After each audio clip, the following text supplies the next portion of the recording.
Welcome back, everybody. My name is Legit Lee, and today we're gonna be showing you how to make Mechem wheels. I guess that's what it's called. It's kind of hard to pronounce. They're basically these type of wheels here that use for robotics. So what robots can do? I mean, you have a very different assortment of these type of wheels here. You have some that have like out and in. We're gonna be making this in one here, and the reason why I'm doing this is because I'm trying to build me a 6-axis robot arm, and I want it to make sure that wherever it moves on the bottom floor, like I want it to be able to be like kind of like an RC type of car, but robotic-ish.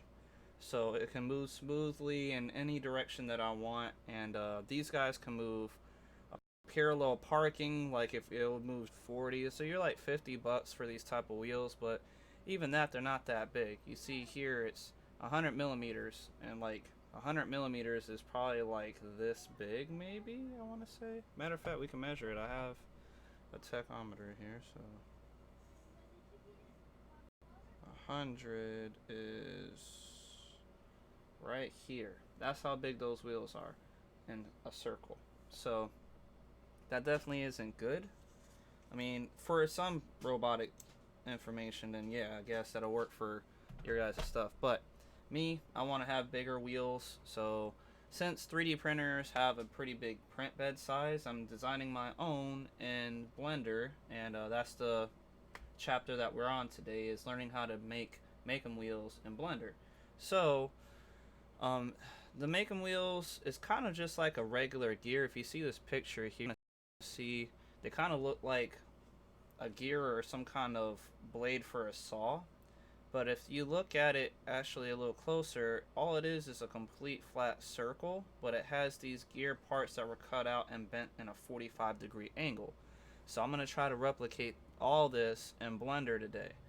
And also, make 'em wheels have a specific rollers. You see right here, these rollers are rubberized. A lot of people have already 3D printed and made these. Like if you went onto Thingiverse, I'm pretty sure you'll find them no problem. But I want to make my rollers with, as you can see inside of here, it looks like they have a ball bearing.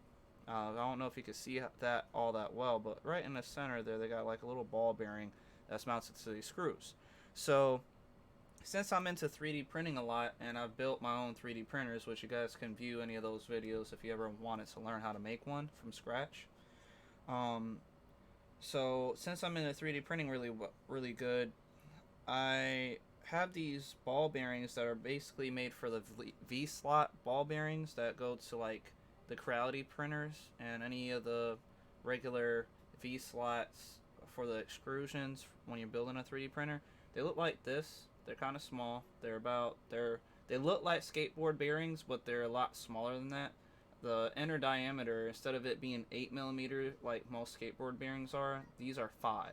So this is definitely a lot smaller. And you'll melt out the filament out of your hot end, and then it kind of shrinks a little bit. So it makes doing some applications a little more harder than others, especially if you're trying to get really precise measurements. So you got to kind of compensate for that. So that's why people spend a lot of time redoing their 3D prints and designs, because of the fact that it doesn't pan out the way they thought initially. So now that we have that information set, let's go ahead and jump into Blender here. Let me check, grab Blender, bam. Okay, so I'm pulling up Blender. This is not like the first time I ever pulled this up, so we are starting from scratch. I'm going to show you guys how to do it basically from the beginning. And I'm just gonna go click on here because we're starting everything from the beginning here. And so right now, this is what you would see if you got Blender pulled up. And I'm using Blender 2. What was it? 2.79B, I believe. And so this version of Blender isn't the latest. It is the latest stable one. 2.8 is like the best one. It's the, like, literally everybody's been talking about it. I just don't want to use Blender for that portion just yet. I'm gonna jump into it later on. I just want to figure everything out about Blender first before I start tackling 2.8 with all the little bugs and stuff. But anyway, so we're gonna start with doing. We're gonna change our view for the world. So first, if you don't already, go ahead and hit 5 on your number pad. That will get you in orthographic mode. And then we're gonna do N to bring up our tools panel, our panel here. And then we'll do, I think it's this one, not world view. Hold on, this one. Here we go. So this is scene. This will give you all the information about what you're viewing. So we need to set our Blender information to do millimeters, because 3D printing takes millimeters. So I'm going to do here, go to unit presets, you'll go down to millimeters, and now you're at millimeters. This is literally 0.001, that's 1 millimeter in degrees. So what you're gonna do, now that you have N pulled up, go back into 3D display, and then I'll go down here and start display. There we go. So now you guys can see anything that I click or any buttons that I may press. See? Now that we have that, I'm sorry, a little off topic there. So, oh yeah, and about that, if you needed to find out how to still screencast keys, I can show you that on another video if you guys ask me. But so now we're gonna go down to display here. So if you're looking at, when you pull N up, when you get this transform information pulled up here, you'll see all this information. Looks kind of crazy, and you may not understand it just yet. I know it's kind of taxing, but just bear with me here. You go down to display, you'll hit that little arrow button, it goes down, drop down menu box, and then you'll just have to scale it. So over here we got 0.001. So if we do that here, 0.001, and hit enter, now we have our grid line displaying correctly. And when I tend to use my design software for Blender, I like to use the correct measurements of anything that I'm doing for 3D printing. Now if you're sculpting or making a character or something, then this may not apply to you. But me, I know that when I'm printing, I need to know what my bed size is, what my height is, all that good stuff. So most printers that are relatively cheap, like an Ender 3 or an ANET A8, they usually run about 240 for the print bed size, and that's in millimeters, so 240 millimeters squared. So right here, if you're looking at your lines, right now we're doing 16 lines across, which is 16 millimeters, because each individual block is exactly 1 millimeter. So if you go here, you can click and expand them. So if I just click in here, and my print bed size for my Ender 3 that I own is 240, I type in 240, now I have a print bed size of 240. And so that is the exact size of the print space that I can print on. Now you may be wondering, wow, that's great, but why is your cube so small? Well, in Blender, when you first start out, when you get to doing your millimeter metrics information, it will condense that square cube into 2 millimeters in a squared. So literally every angle is 2 millimeters. So if you look at top view, which you have to press 7 on a number pad, which you can see over here, you can see exactly borders 2 cubes. So we have 1, 2, 1, 2 in each direction. And even top and bottom, you have 1 and 2. But since Blender instantly goes to 0 position on the XYZ plane, images at it's usually here we go, background images. Add an image. We'll open our folders. I want to go to, I think it's in downloads right now. Closed loop, YouTube, no, maybe pictures. Here it goes, Macam Wheels. So if we choose that, you can see in the background here. Now if we move, you can't see it anywhere. If we're just holding down the pan view, you won't be able to see it unless you're pressing number 1, number 3, 7, all that stuff. Unless you're setting it for different angles or whatever, which we can get into that information later on too if need be. But the reason why I'm putting this up here is just so you guys can see where I'm trying to go with here. So as you can see, we need to really just start off with like a circular type of a shape. So this isn't going to work. Square is not going to work, so we're just going to delete that one. Then we're going to go ahead and grab our mesh by Shift A. We're going to add a mesh. We can do circle, but since we're going to be extruding and doing all kind of different stuff, we're going to go ahead and do a cylinder. Now, depending on how many sides you're wanting for your blades, so before I even add anything, let me just explain here really quick. Now, the Macon wheel basically looks like a saw blade for the most part, and they're just bent at a 45-degree angle like I mentioned earlier. So 1, 2, 3, 4, 5, 6, 7, 8, 9 blades basically is on this wheel. Now, I have seen people make 10 blades, 20 blades, whatever. The more blades, the more rollers you need, and the more bigger it's going to get. So it really just depends on your size preference. I'm thinking since my build plate has about 200 millimeter, 240, I may want to do a 200, maybe a 150. We can start off at 150. Let me just see what that really looks like in real world view here. So 150 would be right about here. I feel like that would kind of be big enough. I mean, if you guys can see that, that's 150 right there. That is a pretty big wheel. I mean, the other ones were 100, so 150 I don't think is really all that bad. Especially if you're trying to print on a smaller printer. Now, if you have a CR10, I have both, so I'm not really worried about it. And I have another one that's built that's a 400 print space. But what I want to do is be able to print them on any printer, because if you're thinking about it, you're gonna wind up spending a lot of time 3D printing these parts. So if you have a two blades for one wheel, that means you're gonna be printing two different times just to get one blade out, so get one wheel. And then not to mention you have to 3D print the rollers. So the rollers can be printed on any printer pretty much because they're super small and thin. But when it comes to the blades itself, that's a really bigger mass, so you need to compensate for all that information. So I have 3 printers that can run this information right now, that can print at the very moment. So literally I can use just 2 printers and print out one wheel, and then have another printer print out the rollers, and I can make one wheel probably like within a day.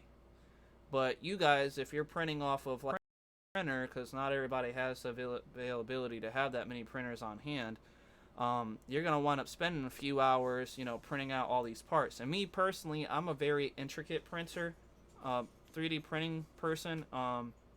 So I like to make sure that I'm at like 0.01 of a layer height. Like I'm using microns here, and I'm trying to make sure that all my stuff looks accurate, smooth, and really refined and high quality. So I tend to use the lowest availability for my printer as possible to get the most finer details. And I just feel like it's better that way because the structure is more sound to me. Now, if you go higher with the print nozzle, then you're having more thicker filament oozing out, so that could be better for you as well. And the print would be faster, but it won't look as smooth and nice. I like to make sure my stuff doesn't even really look like it's been printed all that much, like injection molded or something. And so what I'm trying to get at here is most likely for this setup, with this one probably being 100 millimeters, what we'll do, since I'm adding an extra 50, I'll probably just make 10 blades. We'll start out with that and see where we go with here. So how you're going to do this, or at least how I'm going to do this, if we're doing 10 blades, we got to think about how these blades are going to look. So we're going to do we're going to start off with Shift A, and then I'm going to bring this down from 32 vertices. That is the lines within the printer here. You can only do this when you first add it, so I'm going to show you here in a minute. We'll add 2 of these, matter of fact. So I'll just do this one, move it over. Right here is fine. And then I'll even add another one so you guys can see the difference. We'll do UV cylinder, and we'll just add, I want to do 10 to start off with, really, or maybe I should do 20 because I'm spacing them out and moving vertices around, so I don't know I gotta compensate for the gaps too. See that gap right there? So I'll do 20. We'll go down to 20. Now you can see the difference here if you don't. The lines are, this is more smoother, but this has less lines. Those are what we call vertices. The vertices are what um, help represent a shape. The more vertices, the more smoother and finer the design is. The less vertices, the more polygonish it looks. So you'll have what they call low polygon, where things look a little more cubish, and then you have high polygons where things look a lot more smooth and round. So right now, if you're looking at I'm looking at this top view, you can kind of see how these don't really link up right. You can see like this one's a little more, I want to say squared surface. You kind of see it's not as round if we zoom in here, because we have less polygons on here. So I'm gonna undo that, and we'll go into wireframe mode so you kind of can see the difference. So here you can see we have 1, 2, 3, 4, 5, 6, 7, 8, 9, 10, 11, 12, 13, 14, 15, 16, 17, 18, 19, 20 vertices. That's why we added 20. This one will have 32 when you first start off. That's why you want to make sure you change it, because we're going to be moving these around. So say like if I, for instance, just grab these two right, this will be, the reason why I say 2 is because we're looking at top view, so this grabs the bottom and the top. If we're in wireframe mode using the B grabbing tool information. But so say if I want to move these around, I can do that, and then if you look back at it, that made a huge indent, and that right there would be basically like having a blade, because you have a side here and a side there. So that's the reason why I want to do 20, because we're going to have a gap that we need to kind of compensate to, and we're going to have to manipulate that as well. So now we're going to go back out of here. We're going to delete this because we don't need it. I put this one back in its place. So we're at 0 for every axis. So we need to bring this up to our 0 plane here, like I mentioned earlier. So if we select this and we highlighted it and we put it on location, we need to go up 1, and now we're at the 0 plane floor. So now we can go ahead and start. I'm sorry that the video is dragged out, and there's just so much information that I gotta explain this stuff to you guys, because when I am researching anything, nobody gives me enough information for what I'm trying to do, and I have to like read thousands of documentations on things, and that stuff can get irritating quick. So instead of somebody just explaining everything to me, I've always had that issue. So I just try to be as educational as possible when it comes to things. So now that we added this cylinder, we're just going to go ahead and go over here to our viewport information, our scene information. We're going to name this cylinder something else. I always try to name my stuff so it makes it easier to see what we're at and what I'm clicking on.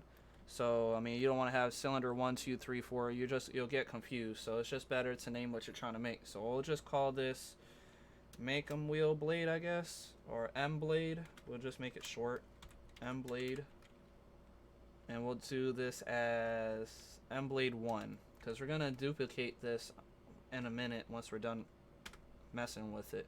So now that we have that, you can see that we're on the first vertex here. But over here you can kind of see this is like curved out and all kind of stuff going on here. And we can get a better picture if you want.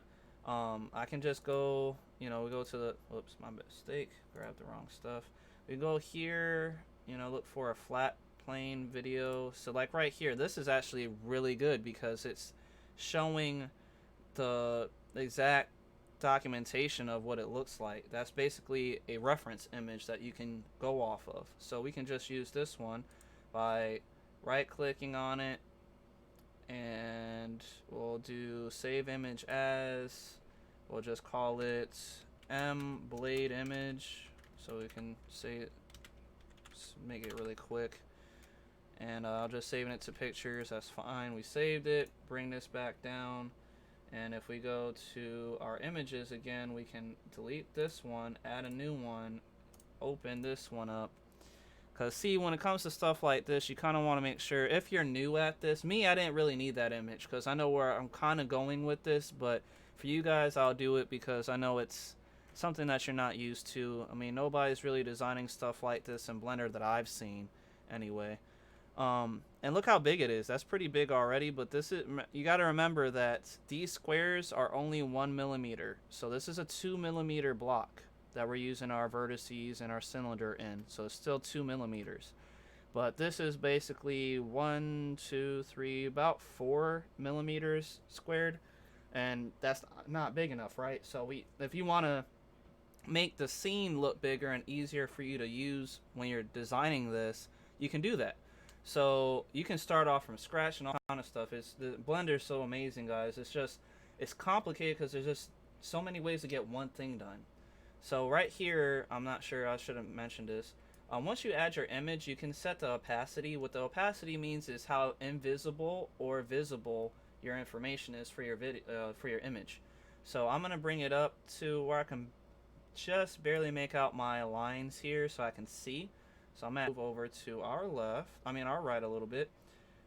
We can get it kind of lined up, just not all the way.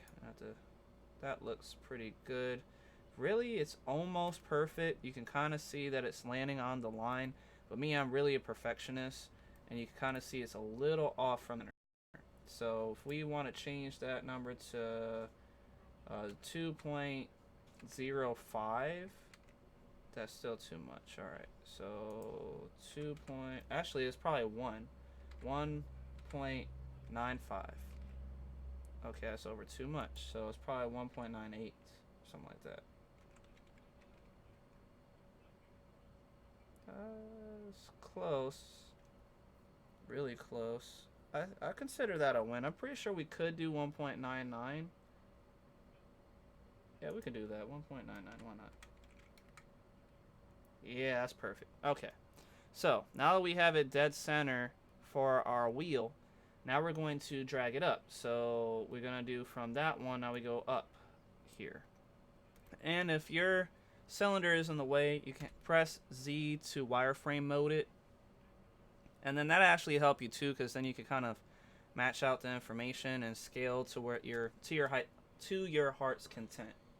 But so I'm going to bring it up a little more here. It doesn't seem like it's completely at the 0.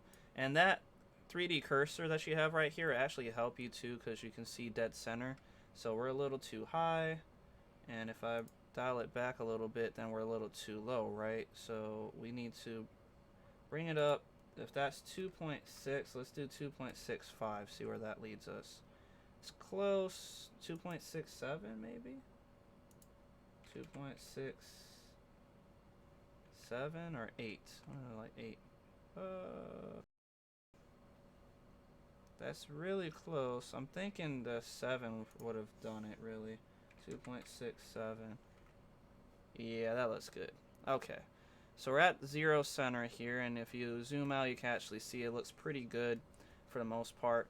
Now that we have everything centered where we need to for this plane of view, we can lock this into place for our view. So if you go see right here, when we're underneath the background images, you have axes. Right here, you're going to have to hit view all, and you're going to change it to be in your front. So if you put front, it's going to view for only the front. So right now we're in the top view, that's why you can't see it. But if we go front view by hitting 1, look how the top view is. So if we just copy this, hit Control C, and then put that here, paste, and then this one, if we copy, Control C, and then paste, and click. Now we're at the center again, super quick. And then if we want to change the opacity so we can see a little better, we can do that too. And then we will just set this one for front. So if we do all views to front, it'll lock it in for the front. So front will be front, top will be top, and then side view there's nothing because we're not doing a side view yet. Side view will most likely be this one right here because that is the side that we're working with, but we're not going to use that one exactly just yet. So now that we have our views kind of set up, we still need to scale it. So remember how I told you this is only 2 millimeters in a big work plane. Each one of these is just a millimeter block. So we want to have 150, of millimeter in circle. So what we're going to have to do is scale up our stuff to be that. So if we do, matter of fact, if I want to go top view, select all the vertices. I want to scale. There we go. So if we select all the vertices, we can go up to, not this one, we have to go back out. Hold on. Object mode, we can actually scale our information out to be that. So if we do X, Y, and not Z, you don't have to do Z exactly, but if you want it to, you can. X dimensions would be 150. Dimensions will be 150. And then if you want to do Z, it'd be 150. It may say centimeters because Blender still considers centimeters, but it is millimeters once you type it out. And see right here, you can see that it reaches half of the millimeters here. Because once you start zooming out, these become bigger and bigger blocks. So I don't even know what size this is. This is probably like 10 blocks within one block. So this is probably like a 10 millimeter size diameter block.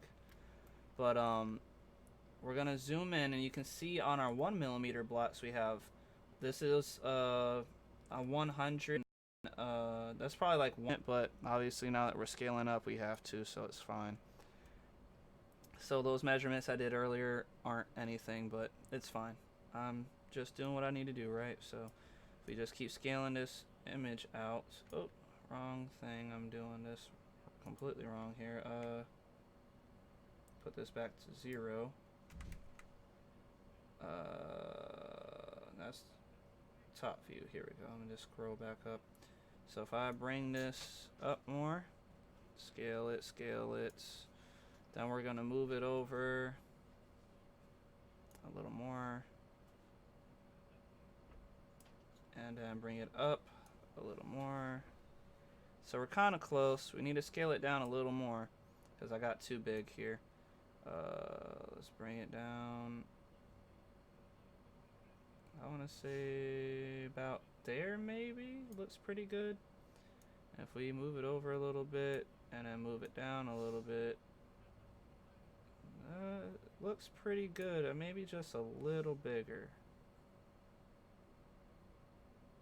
I mean, a little smaller to kind of make sure they line up right.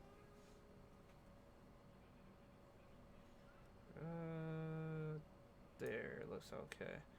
So if we move this over a tad, right there, and move this down a little bit more. Okay, that looks pretty good. So you guys can kind of see now that we kind of have everything set up. You'll probably wind up selling this if it's just parts and they have to buy the wheel, like they have to buy the bolts, and you could probably sell this for like another 20 bucks and make your money back, and you wouldn't even have to use the whole roll of filament to do it. So that's something you want to kind of take into consideration if you really want to make money using printers. But so if we scroll, if we want to rotate, all we have to do is do it like this. I'm going to rotate, kind of line up with everything here. Actually, you know what? We can use that as an N. We may need some more vertices, I mean. But, you know what? Never mind. Let's not rotate yet. So if we do Z, you can kind of see that it's covering up everything. So if we want to go into wireframe mode, that'll help out so we can still see through everything if we have everything selected, but if we don't, then we can't see nothing. So anyway, so what we can do is just kind of, you know, make these vertices kind of match up here. So if we grab this vertice, actually both, remember we're working at the top, so if you grab this top vertice or the bottom vertice by mistake, then you're only messing with one vertice, not the whole edge. Now you can do edge select, which will just be where you're grabbing one whole edge with both vertices attached, which is good, but I'm not sure if you can see that when you're doing top view, so it's probably better to be in just regular vertice mode. Plus, it makes things easier for you. So deselect everything, hit B. You always want to hit B and then just drag and drop, and then you grab both vertices, the whole edge. So go back to the top. We're going to move this down towards the center a little bit, right about here onto that plane, and then we'll move it over to about here. Say right about there. And we want, if you want, you can zoom in and then even bring the opacity up for our top image here so we can kind of see a little better with the lines. Now that we don't really need the grid exactly right now, you can always adjust it later to whatever you want. So let's zoom in a little bit because I'm a very intricate person. Now we can do where, which I'm pretty sure we probably should do. I'm just not 100% sure on the top of my head, but when it comes to this, we have these positions aren't exactly accurate right now. They're not going to be accurate with the next blade or the next one or next one. Now it's going to look close. They're very, very fine, where it's like almost dead accurate with each other, but they're not exactly accurate with each other. So the best way to make a robot wheel is to select all these vertices here on this side, other than this one. Okay, I need to recenter that. I don't know why that was moving.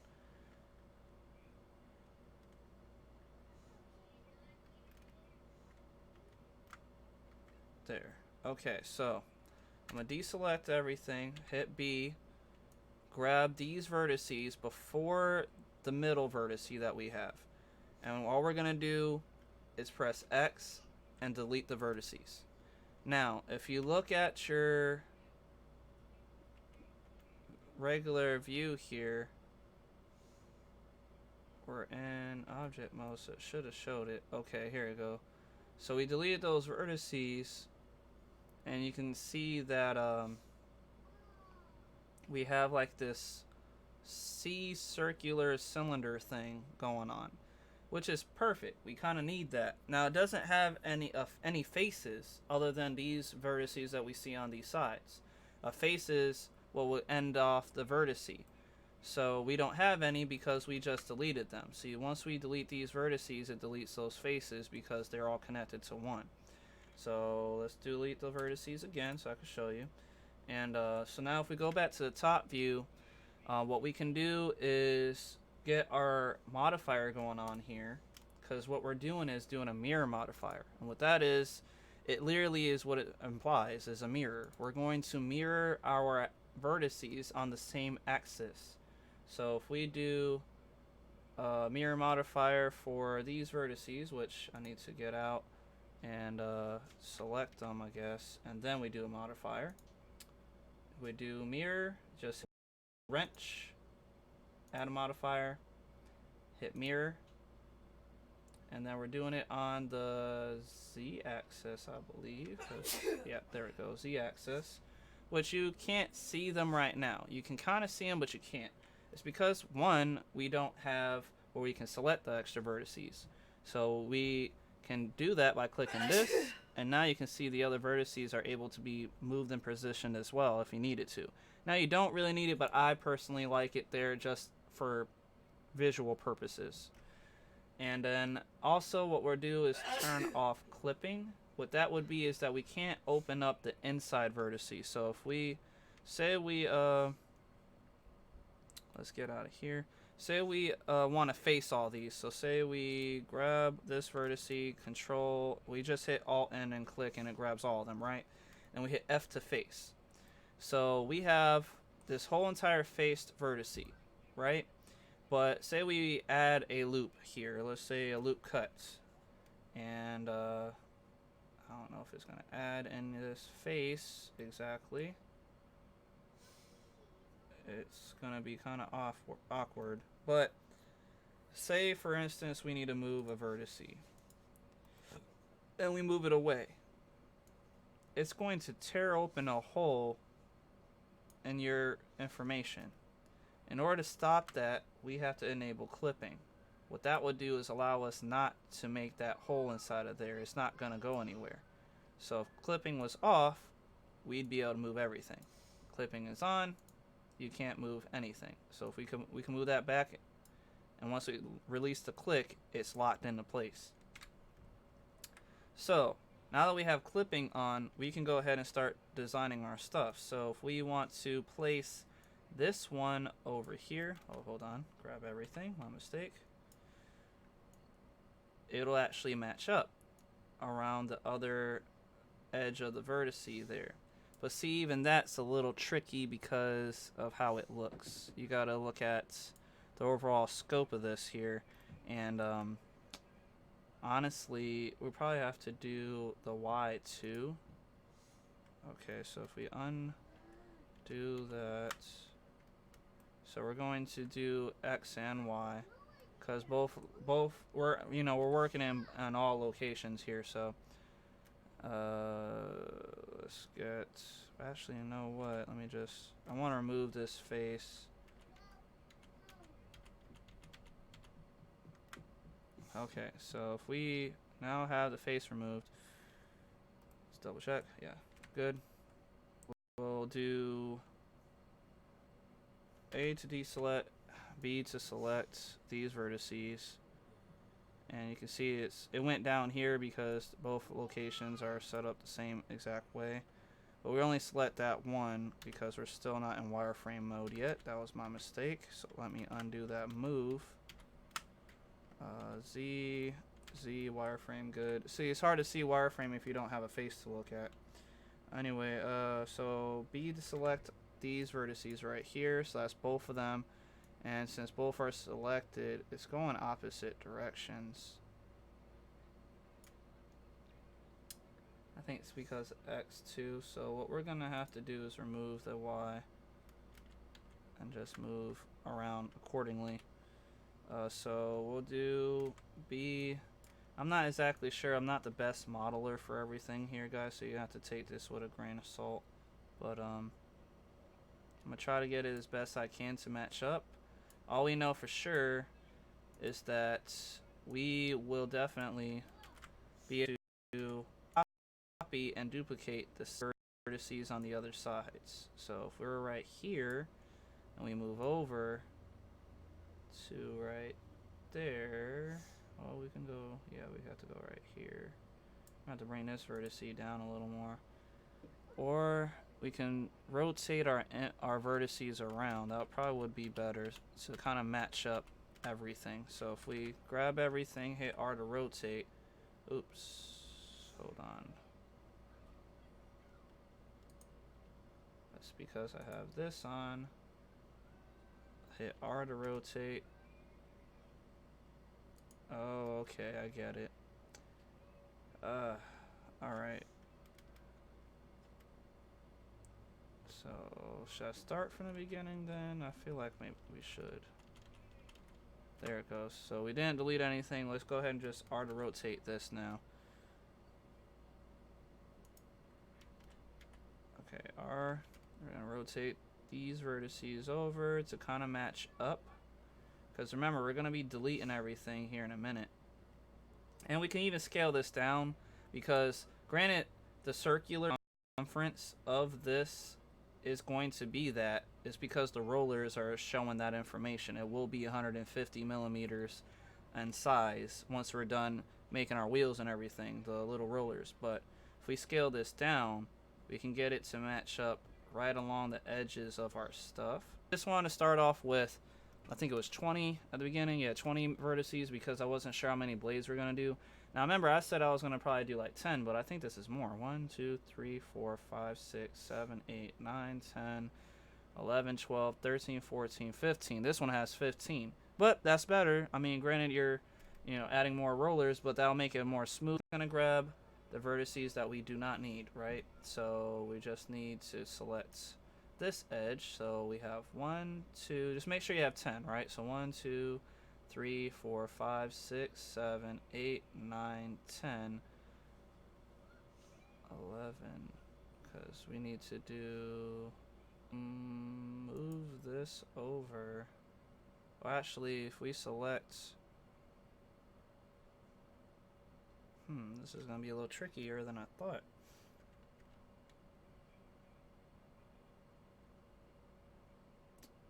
Yeah, it's gonna be a little tricky. I mean, we could rotate the image on top of that too. We don't have to do this. That probably would be a lot easier to work with these vertices on top of that. But I don't know how well this image will rotate. If it rotates in the center, then we have to redo everything and it'll just be complicated. So let's see if we can just move this vertice to match up with this one. So grab both, move it over so they match. See, but once we do that, it's going to be looking like that. So it's going to be still dead center. Oh, God, this is irritating. Now, I'm pretty sure there's some kind of whatever that people are going to be like, oh, you could do it this way or that way or whatever way. And yes, you guys are all right. There is always another way in Blender. I just don't know it right at the top of my head, so bear with me. Get rid of this. We just put our stuff back in order. Now just rotate. No, we can't rotate. Alright, fine. We'll just scale and start from here. We're gonna have to just position our stuff. We'll work as best we can. I'm gonna start working kind of quick, guys, because I know this video is definitely getting long. I don't even know. Let me just double check, see if you guys even messaged anything. I haven't even got a chance to check on you guys here. Where are you? Here. Got 3 playbacks. I'm streaming. I don't see anybody saying anything, so that's okay. I'm pretty sure I'm the only person on here, so yay for me. Anyway, so now that we're here, go ahead and hit A, B, grab this, move this down, and we're gonna move it over. Now remember, we don't have this on, so I need to redo that. Delete all those vertices there first. Okay, so C, good. A, B, grab all my vertices. X, delete the vertice, done. Now turn on clipping. No.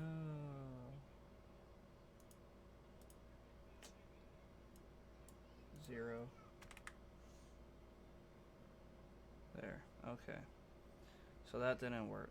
So we're stuck with we're gonna have to just make a bunch of cuts here, guys, but it still will work out. Like I said, there's so many ways to go about these things that you don't have nothing to really worry about. So since we're at the top view right here, you can't really see it, but we're using this vertice for the edge back there. Now if you want to double check that, you can just do Control 1 and that'll give you the back view. So we're moving this back vertice here. So if we do top view and then that'll be bottom. So if we do top and then if we just, I don't think it'll let us view like top view on the other side view, but if we want, we can add a vertice on this edge here. So how you do that is we do Control R for a loop cut and we add a vertice. So if we go back to the top view, now we can see that we added a vertice and we just have to move it over and position it to this one.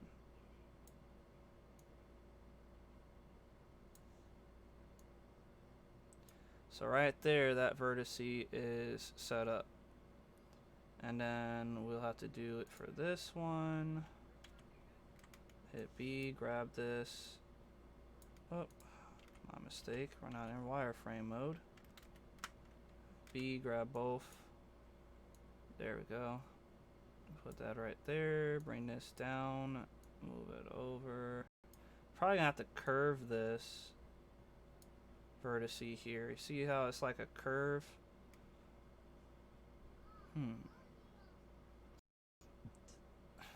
But you gotta also think that we're gonna be moving these in a 45-degree angle. So we'll figure that out here in a minute, but let's just get the overall design set up. Honestly, I really feel like I should just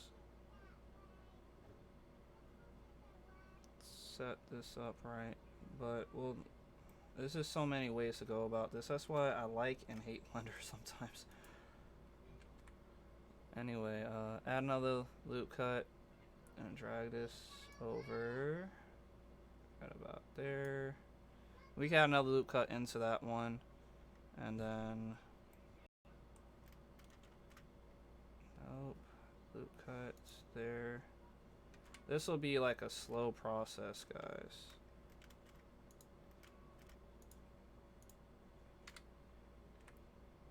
But we have the ability to do all this if we want, so.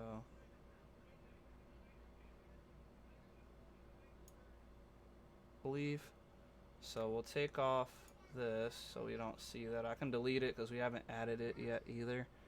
We'll do, or we're just copying these vertices here.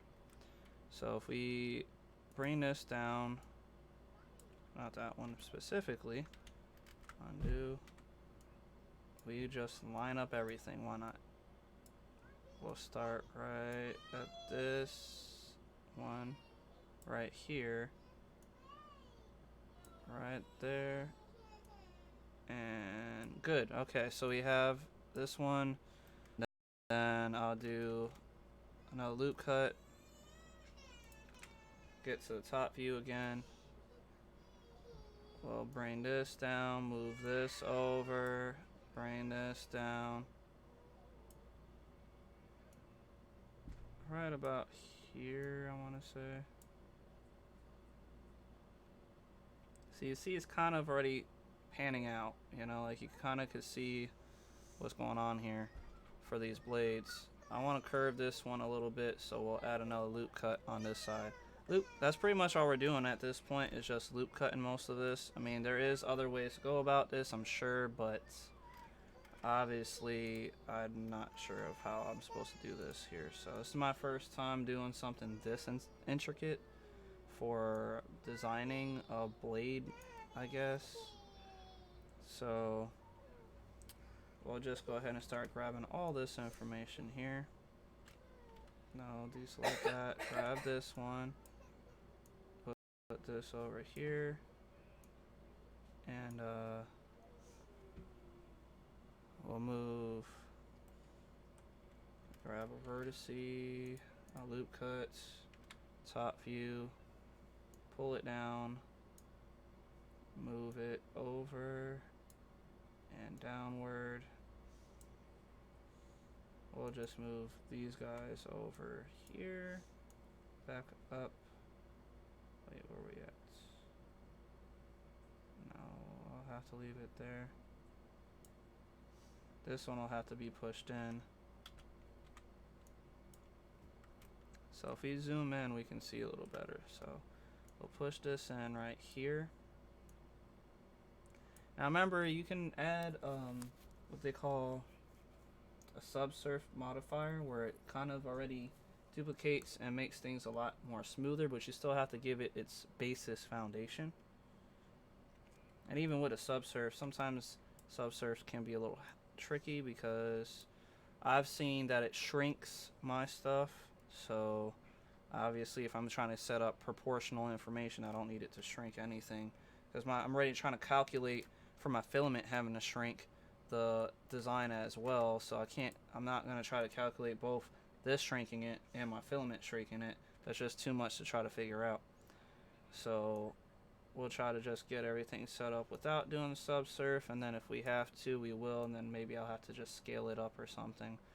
But we'll cross that bridge if we come to it. Not exactly when, just if. Matter of fact,